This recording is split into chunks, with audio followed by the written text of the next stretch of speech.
मुंबई में राजनीतिक चुनाव के दौरान मराठी अस्मिता का मुद्दा उठाकर मराठी मराठी का नारा देने वाले दल पर अब तीखी आलोचना हो रही है।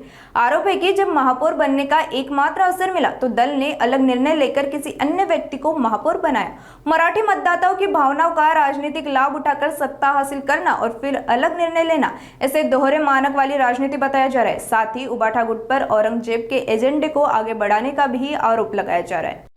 जेव्हा निवडणूक येते तेव्हा मराठीचा अजेंडा करायचा।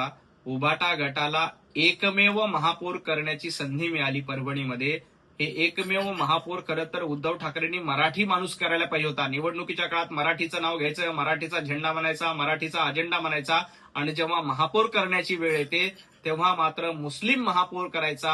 हे उद्धव ठाकरे यांचं धोरण आहे। औरंगजेबाचा अजेंडा पुढे रेटण्याचं काम परभणीमध्ये उद्धव ठाकरे करतायत।